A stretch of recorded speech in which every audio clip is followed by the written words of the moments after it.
बड़े चुनावी शो अब की बार किसकी सरकार का, जिसमें हम आपको दिखाते हैं चुनावी राज्यों की सियासी खबरें। आज की लेटेस्ट चुनावी खबरें आपको दिखाएंगे विस्तार से, लेकिन सबसे पहले हम 3 हेडलाइंस पर आपकी नजर डालते हैं। जी हां, पहली बड़ी खबर आ रही है गोरखपुर से। इस वक्त की बड़ी खबर, गोरखपुर में मोदी फिर और सीएम होंगे योगी। सवाल ये इसलिए क्योंकि प्रधानमंत्री नरेंद्र मोदी बार बार उत्तर प्रदेश का दौरा कर रहे हैं और इस बार गोरखपुर आ रहे हैं। मोदी आज सीएम योगी आदित्यनाथ के गढ़ गोरखपुर में 3 बड़े प्रोजेक्ट्स का शुभारंभ करने वाले हैं। 10,000 करोड़ के इन प्रोजेक्ट्स का क्या 2022 कनेक्शन है?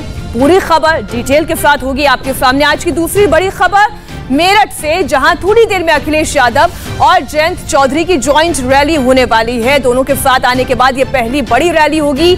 जाटलैंड में एसपी और आरएलडी के शक्ति प्रदर्शन का कितना होगा असर, डिटेल होगी आपके सामने थोड़ी देर में। और आज की तीसरी बड़ी खबर पर भी एक नजर डालिए। चुनाव से पहले बीएसपी सुप्रीमो मायावती ने बड़ा एक्शन लिया है। उन्होंने पूर्वांचल के ब्राह्मण विधायक विनय शंकर तिवारी को पार्टी से निकाल दिया है। ब्राह्मणों को साथ लेने की बात है, लेकिन विनय शंकर तिवारी को पार्टी से निकाला गया। अब तिवारी परिवार का क्या होगा अगला प्लान, पूरी खबर डिटेल के साथ थोड़ी देर में आपके सामने। लेकिन सबसे पहले बात हम पंजाब की करेंगे, क्योंकि पंजाब के गुरदासपुर में दिल्ली के मुख्यमंत्री अरविंद केजरीवाल इस समय एक जनसभा को संबोधित कर रहे हैं। आपको सीधे लिए चलते हैं। भिखारी नहीं बने तो हम लेडीज कैसे बन गई? सर जी, आज हम लेडीज दिखाएंगे कि आज पंजाब में केजरीवाल की सरकार आएगी और लेडीज ये लेके आएंगी, इनको ये हम तमाचा मार के दिखाएंगे और हम ये दिखाएंगे 1000 से औरतें भिखारी नहीं होती। जे इसने हमें एक बहुत बड़ा शिक्षा दी है कि हम कैसे इनको जवाब देना है। जे लेडी जो आई है, जे सरकार बना के पंजाब को आजाद करेंगी इन लोगों से। केजरीवाल सरकार जिंदाबाद, केजरीवाल सरकार जिंदाबाद। और भी कोई बोलना चाहते हैं? चन्नी साहब ये भी कह रहे हैं 1000 रुपए दे दिए तो काम चोर हो जाएंगी औरतें, काम नहीं करेंगी औरतें। सत श्री अकाल श्री केजरीवाल जी, मैं ਤੁਹਾਡੀ बहुत बड़ी फैन हाँ ते अज बहुत ही देर बाद ਤੁਹਾਨੂੰ मिलन का मौका मिलिया ते थैंक यू सो मच। अज ਤੁਹਾਡੇ दर्शन होए सानू ते मैं ਤੁਹਾਨੂੰ ਇਹ कहना चाहनी हाँ कि ਤੁਹਾਡੇ जिन्नियां भी गरंटीज आंदियां, हर गरंटी ते पंजाब सरकार दी कोई ना कोई प्रतिक्रिया हुंदी ही हुंदी है। ये सारे बौखला जाते हैं कि केजरीवाल इत्थे की भूचाल मचा के चला गया। ते मैं ਤੁਹਾਨੂੰ ਇਹ कहना चाहनी कि जिहड़ी 1000 रुपए अकाउंट विच पाउण वाली तुसी गारंटी दित्ती है, उस ते भी एक प्रतिक्रिया आई है। वो प्रतिक्रिया ये है कि वो कह रहे हैं कि पंजाब दीयां औरतां 1000 रुपए दे नाल ਉਹ कह रहे हैं कि पंजाब ਦੇ ਵਿੱਚ ਜਿਹੜੀਆਂ ਔਰਤਾਂ 1000 ਰੁਪਏ ਦੇ ਨਾਲ ਆਲਸੀ ਹੋ ਜਾਣਗੀਆਂ। ਤੇ ਮੈਨੂੰ ਦੱਸੋ ਕਿ ਜੇ ਇਹ ਲੋਕ ਇੰਨਾ ਖਾ ਕੇ ਕਰੋੜਾਂ ਦੇ ਹਿਸਾਬ ਨਾਲ ਪੈਸਾ ਖਾ ਕੇ ਮਹਿਲ ਮਾੜੀਆਂ ਬਣਾ ਕੇ ਇਹ ਅਰਬਾਂ ਕਰੋੜਾਂ ਦੇ ਹਿਸਾਬ ਨਾਲ ਪੈਸਾ ਖਾ ਕੇ ਇਹ ਆਲਸੀ ਨਹੀਂ ਹੋਏ ਤੇ 1000 ਰੁਪਏ ਦੇ ਨਾਲ ਪੰਜਾਬ ਦੀ ਔਰਤ ਕਿੱਦਾਂ ਹੋ ਜਾਏਗੀ ਆਲਸੀ? ਪੰਜਾਬ ਦੀਆਂ ਔਰਤਾਂ ਤੇ ਬਹੁਤ ਮਿਹਨਤੀ ਆ। ਇਸ ਵਾਰ ਪੰਜਾਬ ਸਰਕਾਰ ਨੂੰ ਅਸੀਂ ਪੰਜਾਬ ਤੋਂ ਬਾਹਰ ਕੱਢਾਂਗੇ ਤੇ ਆਮ ਆਦਮੀ ਪਾਰਟੀ ਦੀ ਸਰਕਾਰ ਹੈ ਤੇ ਬਣਾ ਕੇ ਦਿਖਾਵਾਂਗੇ ਤੇ ਔਰਤਾਂ ਜਿਹੜੀਆਂ ਕਿ ਪੰਜਾਬ ਦੇ ਵਿੱਚ ਸਾਰੀ ਦੁਨੀਆ ਦੇ ਵਿੱਚ ਆਪਣਾ ਘਰ ਚਲਾ ਸਕਦੀਆਂ ਨਾ, ਮੈਨੇਜ ਕਰ ਸਕਦੀਆਂ, ਉਹ ਸਰਕਾਰ ਵੀ ਇਸ ਵਾਰ ਤਖਤਾ ਪਲਟ ਕੇ ਦਿਖਾਣਗੀਆਂ ਤੇ ਕੇਜਰੀਵਾਲ ਦੀ ਸਰਕਾਰ ਲੈ ਕੇ ਆਣਗੀਆਂ ਤੇ ਇਹਨਾਂ ਨੂੰ ਪੰਜਾਬ ਤੋਂ ਬਾਹਰ ਕੱਢਿਆ ਜਾਏਗਾ ਭ੍ਰਿਸ਼ਟਾਚਾਰ ਸਰਕਾਰਾਂ ਨੂੰ। आम आदमी पार्टी, आम आदमी पार्टी। थैंक यू जी।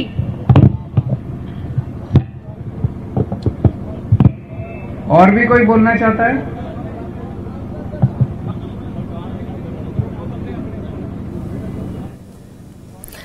तो पंजाब के गुरदासपुर में दिल्ली के मुख्यमंत्री अरविंद केजरीवाल इस वक्त एक जनसभा को संबोधित कर रहे हैं और इस दौरान आप देख रहे हैं कि भीड़ में ज्यादातर महिलाएं दिखाई दे रही हैं।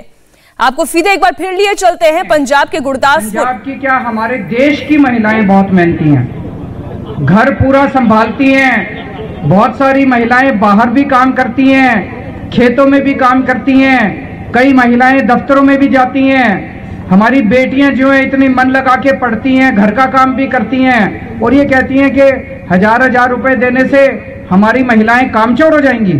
तुमने हजारों करोड़ों अरबों रुपए डकार लिए, तुम आलसी नहीं हुए, आलसी होके घर नहीं बैठे, अभी और डकार रहे हैं और डकार रहे हैं और डकार रहे हैं। हमारी महिलाएं 1000 रुपए लेने से आलसी कैसे हो जाएंगी? तो आप चिंता मत करो, आज से पूरे पंजाब के अंदर रजिस्ट्रेशन चालू है। मैं पूरे पंजाब की महिलाओं से विनती करना चाहता हूं, उनके इलाके में हमारे कार्यकर्ता आएंगे रजिस्ट्रेशन करने के लिए। ज्यादा से ज्यादा संख्या में रजिस्ट्रेशन कराएं, घर घर भी जाएंगे रजिस्ट्रेशन करने के लिए। सब लोग, जिन जिन लोगों को 1000 रुपए जो चाहते हैं कि उनको मिले, वो सब लोग रजिस्ट्रेशन कराएं। अगले कुछ दिनों के अंदर पूरे पंजाब में लाखों महिलाओं का रजिस्ट्रेशन होने वाला है। ये लोग मेरे से पूछ रहे हैं कि पैसा कहां से आएगा। मैं आज आपको हिसाब दे देता हूं पैसा कहां से आएगा। अगर ये आए कांग्रेसी चन्नी साहब आए तो उनको बता देना पैसा कहां से आएगा। पहली चीज, चन्नी साहब के हलके में परसों अवैध रेता चोरी करते हुए पकड़े गए हैं लोग। उनके हलके में रेता चोरी हो रही है। ऐसा तो नहीं हो सकता कि चन्नी साहब को नहीं पता रेता चोरी हो रही है। पता तो होगा, पैसा भी ऊपर तक जाता होगा, नहीं जाता।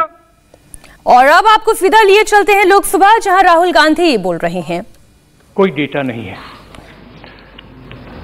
हमने पता लगाया, पंजाब की सरकार ने तकरीबन 400 किसानों को कॉम्पेंसेशन दिया है 5 लाख रुपए का, और उनमें से 152 किसानों को रोजगार दिया है। ये लिस्ट मेरे पास है, ये मैं हाउस पे टेबल पे लेकर दूंगा। एक और लिस्ट हमने बनाई है 70 किसानों की जो हरियाणा के हैं, वो भी मैं हाउस पे लेकर दूंगा। तो ये जो प्रधानमंत्री ने माफी मांगी है और जो आपकी सरकार कह रही है कि ये कोई भी किसान शहीद नहीं हुआ है या उनके नाम आपके पास नहीं है, तो ये नाम यहां है। और मैं चाहता हूं, ये देख लीजिए, मैं चाहता हूं कि जो इनका हक है और जो प्रधानमंत्री ने कहा है, जो माफी मांगी है, उनका हक पूरा होना चाहिए और उनको कॉम्पेंसेशन और रोजगार मिलना चाहिए। धन्यवाद। धन्यवाद। Shri Dharmveer Singh ji, Shri Balu ji. No, I also associate with Rahul ji at the same time. For the past 2 months, Tamil Nadu is really at a severe flood water. Even today. तो आपको ध्यान होगा, सरकार ने कहा था कि मृतक किसानों की लिस्ट उनके पास नहीं है, तो आज राहुल गांधी एक लिस्ट लेकर आए। उन्होंने संसद के पटल पर मृतक किसानों की एक लिस्ट सरकार के सामने रखी। आंदोलन में मृतक किसानों की लिस्ट मेरे पास है। उन्होंने कहा मृतक किसानों के परिवार को मुआवजा मिले, ये मांग राहुल गांधी ने आज लोकसभा में कही। लोकसभा में एक बार फिर से राहुल गांधी ने किसानों का मुद्दा उठाया। किसानों के मुद्दे पर उन्होंने कहा कि जो मृतक किसान हैं, जो इस आंदोलन के दौरान मारे गए, उन किसानों की एक लिस्ट मेरे पास है। हम चाहते हैं कि सरकार इन किसानों को मुआवजा दे। माननीय सदस्य सीट पर नहीं बैठे हैं। तो इस वक्त की बड़ी खबर आपको बता दें, एक तरफ किसानों का आंदोलन अभी भी जारी है। कांग्रेस पार्टी किसानों के समर्थन में पहले भी सदन के भीतर, सदन के बाहर मुद्दे उठाती रही है, सरकार को घेरती आई है। और एक बार फिर से आज राहुल गांधी जब लोकसभा में बोले तो उन्होंने वो लिस्ट सदन पटल पर रखी और ये कह रहे हैं कि सरकार के पास किसानों के मौत का आंकड़ा नहीं है। आप जानते हैं, कुछ दिनों पहले उन्होंने एक प्रेस कॉन्फ्रेंस करके भी सरकार पर आरोप लगाया था, जिसमें उन्होंने कहा था कि सरकार के पास संसाधन हैं, उसके बावजूद अगर ये सरकार कहती है कि उनके पास किसानों के मौत का आंकड़ा नहीं है, तो हम देते हैं किसानों के मौत का आंकड़ा। और आज वो लिस्ट लोकसभा में लेकर आए, उन्होंने वो लिस्ट रखी और मृतक किसानों के लिए मुआवजे की मांग की। इस वक्त की बड़ी खबर आपको बता दें, सरकार ने किसानों की मौत का आंकड़ा नहीं बताया, लेकिन हम सरकार को बताते हैं मृतक किसानों की लिस्ट हमारे पास है और सरकार इन किसानों के परिवार को मुआवजा दे। आइए आपको एक बार फिर सुनाते हैं कांग्रेस सांसद राहुल गांधी ने क्या कहा। जैसे पूरा देश जानता है, किसान आंदोलन में तकरीबन 700 किसान शहीद हुए। प्रधानमंत्री जी ने कहा देश से और देश के किसानों से माफी मांगी और उन्होंने कहा, एक्सेप्ट किया कि उन्होंने गलती की है। 30 नवंबर को एग्रीकल्चर मिनिस्टर से सवाल पूछा गया था कि किसान आंदोलन में कितने किसान शहीद हुए। एग्रीकल्चर मिनिस्टर ने कहा कि उनके पास कोई डेटा नहीं है। हमने पता लगाया, पंजाब की सरकार ने तकरीबन 400 किसानों को कॉम्पेंसेशन दिया है 5 लाख रुपए का, और उनमें से 152 किसानों को रोजगार दिया है। ये लिस्ट मेरे पास है, ये मैं हाउस पे टेबल पे लेकर दूंगा। एक और लिस्ट हमने बनाई है 70 किसानों की जो हरियाणा के हैं, वो भी मैं हाउस पे लेकर दूंगा। तो ये जो प्रधानमंत्री ने माफी मांगी है और जो आपकी सरकार कह रही है कि ये कोई भी किसान शहीद नहीं हुआ है या उनके नाम आपके पास नहीं है, तो ये नाम यहां हैं और मैं चाहता हूं, ये देख लीजिए, मैं चाहता हूं कि जो इनका हक है और जो प्रधानमंत्री ने कहा है, जो माफी मांगी है, उनका हक पूरा होना चाहिए और उनको कॉम्पेंसेशन और रोजगार मिलना चाहिए। धन्यवाद। धन्यवाद। तो राहुल गांधी ने संसद के भीतर किसानों का मुद्दा उठाया और आज किसानों के ही इलाके यानी जाटलैंड में, जहां पर एक तरफ समाजवादी पार्टी और आरएलडी मिलकर रैली करने वाले हैं, तो वहीं थोड़ी देर में पूरब की बात करें। अब से थोड़ी देर के बाद प्रधानमंत्री नरेंद्र मोदी मिशन पूर्वांचल पर पहुंचने वाले हैं। जी हां, गोरखपुर पहुंचने वाले हैं। प्रधानमंत्री मोदी आज फिर पूर्वांचल को सैकड़ों करोड़ की सौगात देने वाले हैं। उत्तर प्रदेश के मुख्यमंत्री योगी आदित्यनाथ के गढ़ में प्रधानमंत्री मोदी करीब 10,000 करोड़ से भी ज्यादा की परियोजनाएं राष्ट्र को समर्पित करेंगे। दशकों से बंद पड़ी फर्टिलाइजर फैक्ट्री का शुभारंभ होगा। इतना ही नहीं, एम्स का उद्घाटन भी होगा और इस इलाके में एक अच्छे अस्पताल की और एम्स जैसी सुविधाओं से भरे हुए अस्पताल की कितनी जरूरत है आप भी जानते हैं। आरएमआरसी के हाईटेक लैब्स का भी आज प्रधानमंत्री नरेंद्र मोदी उद्घाटन करने वाले हैं। उत्तर प्रदेश चुनाव से पहले प्रधानमंत्री मोदी ने पूर्वांचल को कई सौगात दी। कुछ ही दिन पहले उन्होंने पूर्वांचल एक्सप्रेसवे का शिलान्यास किया और अब वो गोरखपुर को एम्स और फर्टिलाइजर फैक्ट्री का तोहफा देने जा रहे हैं। ये सारे काम बीजेपी के कार्यकाल में बेहद तेज गति से पूरे हुए हैं। बीजेपी को इन सारे प्रोजेक्ट से पूर्वांचल में चुनावी फायदे की पूरी उम्मीद है।